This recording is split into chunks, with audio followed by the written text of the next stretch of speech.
There's a name above all others, wonderful to hear, bringing hope and cheer.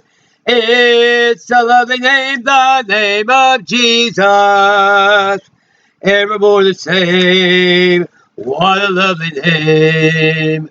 What a lovely name, the name of Jesus, reaching higher far than the brightest star. It's sweeter than the song they sing in heaven. Let the world proclaim, what a lovely name. Oh, yes, we can't say that name too often or lift it too high or understand its sweetness too much. It is just a marvelous name, the name above all names, and we love to hear the name of Jesus, and we love to hear people saying, thank you, Jesus.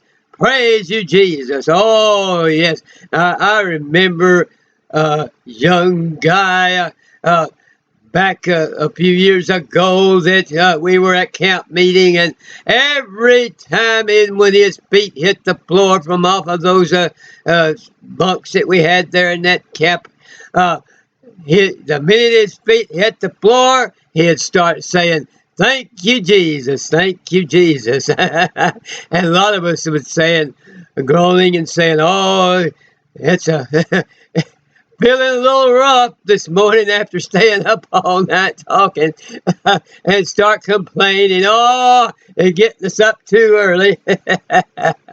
and and he'd just say, just look at us and say, praise the Lord, thank you, Jesus. Well, praise the Lord, thank you. And this was every day, and every day from then on, we had a place where we could go at the church, and for the Saturday night church meetings, which lasted, like they used to, it lasted till 2 or 3 o'clock in the morning. So most of the time, and so we had places at the church where we had bunks and all, the bunks stacked and everything in the place there where, several dozen people could sleep and stay over, and then be there. We barely got through in time to catch a nap before time to get up and start setting up for the church meeting the next day. And so, and he'd be there, and the same thing every morning. Minute his feet hit the floor or before, he'd start saying, thank you, Jesus. Praise God. Praise God. And I still, because of that, that's been several decades, because of that, I still remember his name. It was a Spanish, a Mexican fellow named Pena, and I still remember that name, Pena. He may hear this video sometime, but his name was Pena, and I remember you, Pena. Every time your feet hit the ground, I mean, without a single exception, it was always coming out of bed, praise the Lord, thank you, Jesus. And that really touched my heart, and that made me think of that, and I've even written that in notes to remember that, and to remember you, and to remember to always start the day thanking Jesus and praising the Lord. What a lovely name it is. And it was so lovely to hear him saying, thank you, Jesus, praise the Lord. And then, of course, we heard a lot of others saying, praise the Lord, thank you, Jesus, just not as often as he did. But nevertheless, we always love that name of Jesus. And it's such a wonderful name. And we should start the day every day saying, thank you, Jesus, praise the Lord, thank you, Jesus. And so, but it is 6 p.m. Central Standard Time. Working so hard here, doing so many videos, I can't remember what time it is half the time. Oh, it's going by awful fast, but that's great, because I'm enjoying doing these lessons and everything. But it is 6 p.m. Central Standard Time here in the United States of America, and you can remember that is always the time that you can get this Bible study, this verse-by-verse study through the New Testament. Oh, yes, it's going to be starting at Matthew here in next few days and going through the New Testament. Right now we're in the book of Philippians because we wanted to study Philippians, Ephesians, Philippians, and Colossians first. And so we are now in Philippians chapter 2, verse 29. And we will start there, going and taking each verse and looking and trying and letting God tell us the meaning so that we can get all of that meaning. We are going to squeeze every bit of the meaning out of it. Yes, and so it's number 29.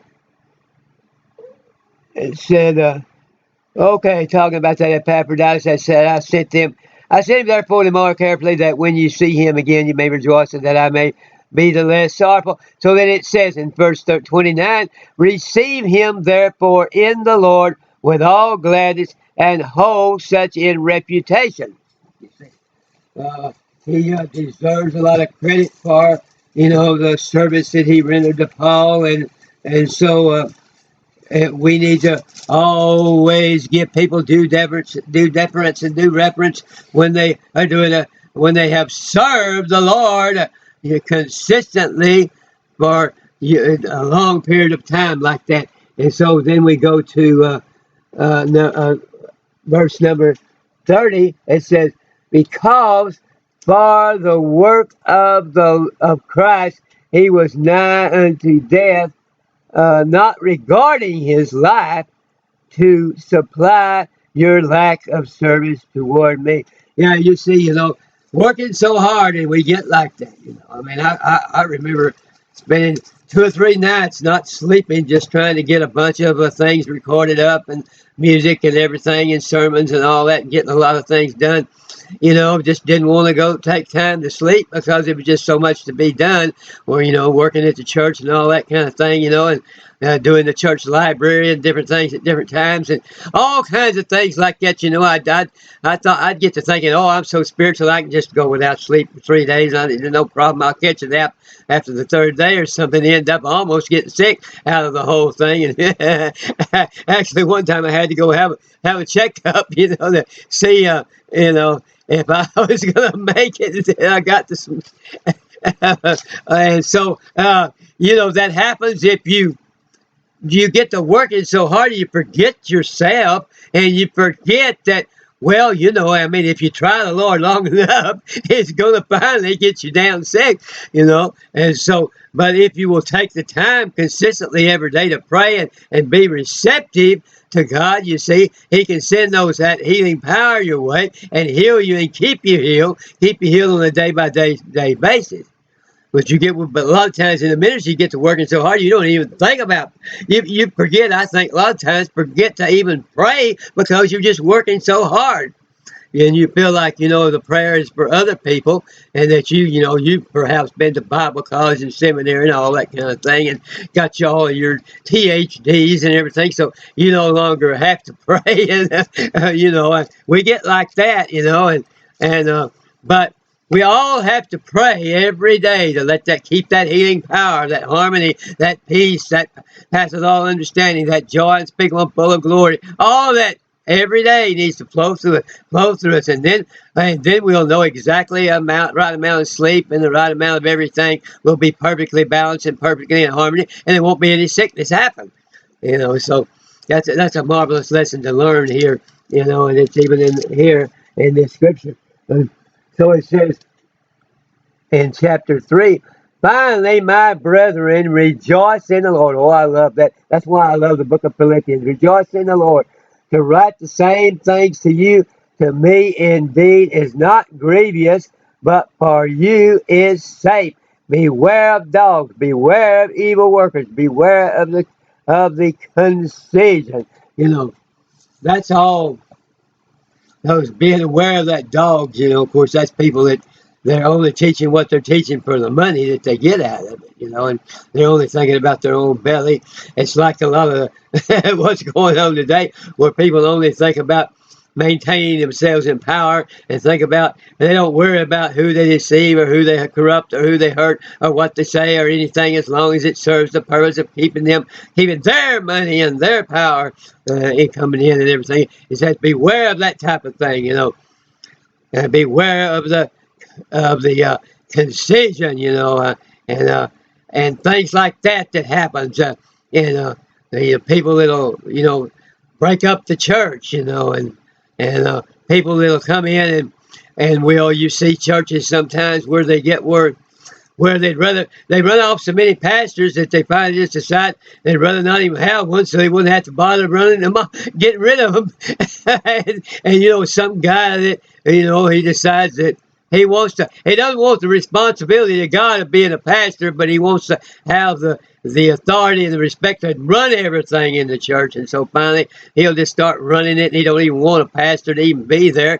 And if there's anyone comes there, they'll run them off within a short period of time, so they don't their authority don't get too good, and so too great, and try to override theirs. And so you have things like that you have to watch out for. And being the son of a preacher and the son of a missionary and so forth, I saw all of this, everything that happens, and anything that happened in the churches I didn't see, because we did mission work with all kinds of different churches, many different churches through the years I was growing up, and saw everything happen. There wasn't anything that happened that didn't see happen. And so that's what happens. That's what he's talking about right here. All them different things like that can happen.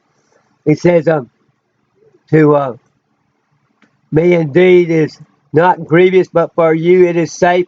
And beware of dogs, beware of evil workers, and beware of the concision. For we are the circumcision, which worship God in the Spirit and rejoice in Christ Jesus, and have no confidence in the flesh. You see, God is a spirit, and they that worship him must worship in spirit and in truth.